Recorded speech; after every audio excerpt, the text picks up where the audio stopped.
Hello, friends. I am Chevee. Welcome to my shed. How are you today? How's life in your world? How's things where you are? Hope it's fantastic. Everything here is great.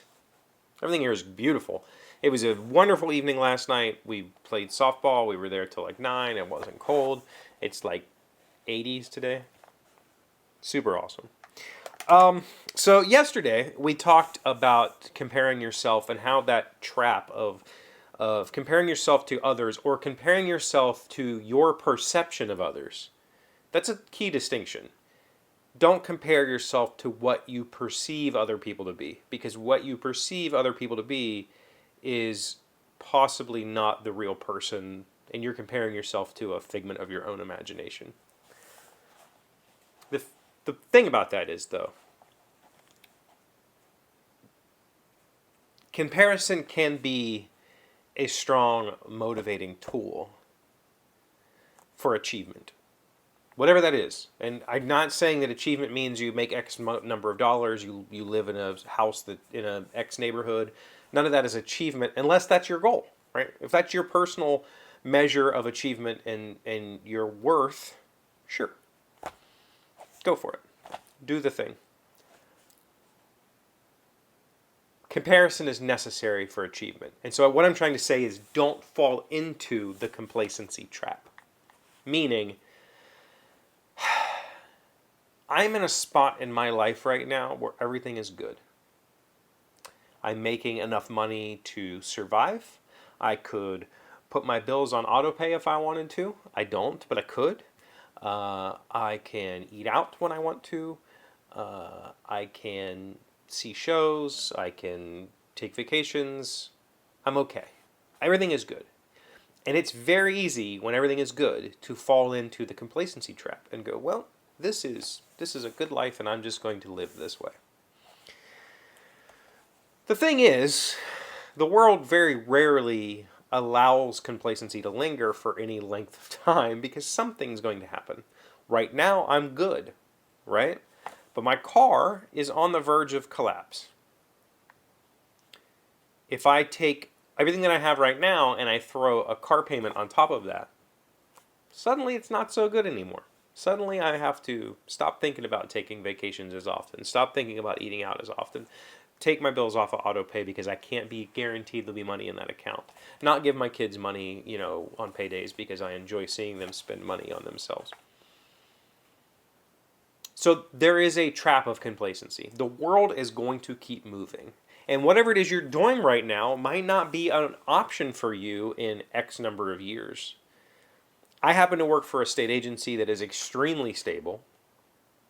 But I also thought that about my previous job at another state agency that had been extremely stable for 30 years, 40 years, until legislature shut it down. And then I didn't have that option anymore. That no longer was my job. It could not be my job. It was written out of law.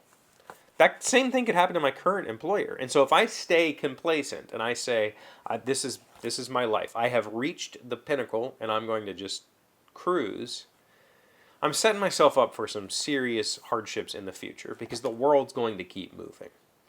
So falling into the trap of complacency is a bad thing. Now, to tie the two together, I said comparison is the driver of achievement.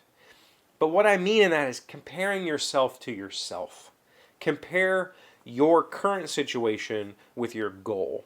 Again, I'm not talking here about monetary wealth. Sure, money helps.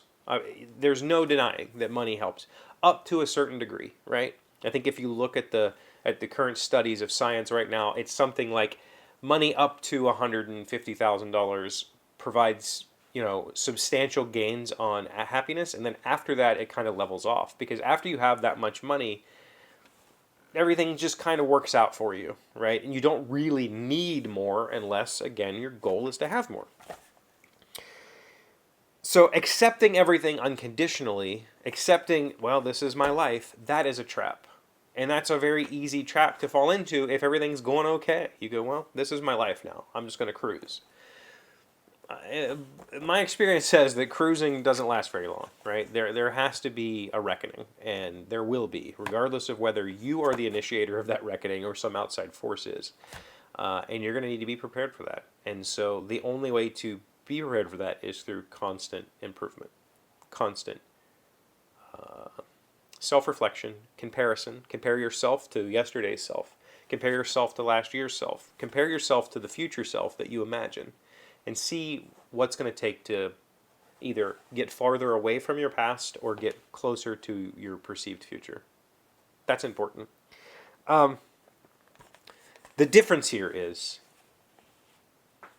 when you're comparing yourself to yourself, and when you are using that as a motivational tool, you should be comparing yourself to reasonable, achievable goals.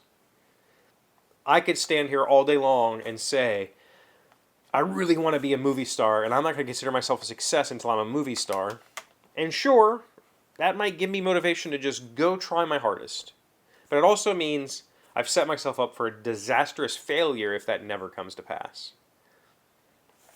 Achievable, realistic goals are important. Because not only are they, there's clear steps to achieve them.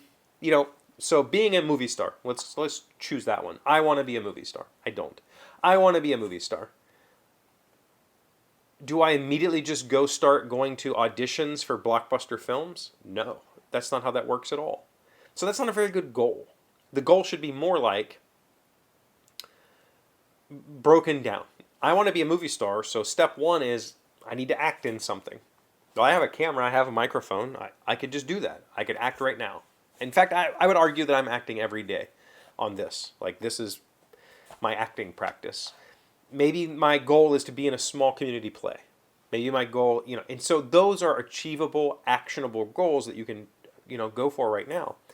I recently watched a video on, I believe it's the Essential Craftsman channel. If I remember, I'll put it in the comments. If I forget, somebody remind me and I'll put it in the top. I'll put it in the description. If I forget, somebody remind me and I'll put it in the top of the comments. He did a talk when somebody asked him, how do you stay motivated to continue when you're burned out? And his answer was, have a family. It's a very kind of old school answer. As a man, if you have a family depending on you, you are driven to achieve. The messaging was okay. The message was a little bit muddy, right? Like, that's kind of weird, and that's kind of old world type stuff in my opinion. Sure, having a family and children to support is a motivator, absolutely. Is that the answer for everybody? No, it's not. And I'm not going to pretend, I'm not going to stand here and say a man should have, that was kind of his take, was a man should have a family that he supports. And it's like, that's icky. I don't like it. But you can say a man should have goals that he supports, right? Whether that goal is to see a child from birth to adulthood, or that goal is to see your career from birth to maturity, they're similar drivers. So set achievable goals, and you will have motivation because you're trying to achieve that next rung on that ladder. And it's fine to have I would love to be the movie star. Like, that's okay. But set an achievable goal first. Don't make that the only goal. And if you never hit it, you're a failure. Set yourself some achievable rungs to get to that point.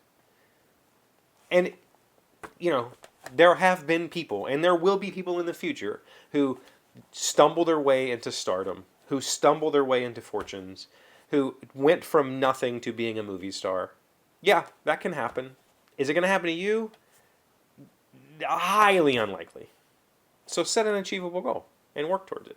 Don't fall into the complacency trap. Don't accept who and what you are fundamentally, not necessarily financially, but as a person. Don't accept that at face value and just decide that that's what you're going to be. Because I think that without purpose, without an achievable direction, then we're just drifting. And that isn't great either. That's a trap. What do you guys think? Let me know in the comments. Thank you for being here as always. Thank you for liking, commenting, subscribing, being amazing friends and wonderful people. I really appreciate you. And I'll see you again tomorrow. Today's word you should know to sound smart is Pyrrhic. It is an adjective meaning a prize or victory won at the cost of an effort that exceeds its value. Spending $20 at the carnival game to win his child a stuffed animal worth $5 was Pyrrhic victory at best. Pyrrhic. Pyrrhic. I will never remember how to spell that, but I like that word. That's pretty cool. Pyrrhic. Pyrrhic? Pyrrhic. I'm saying it's Pyrrhic. I don't know. Could be completely wrong. Probably am.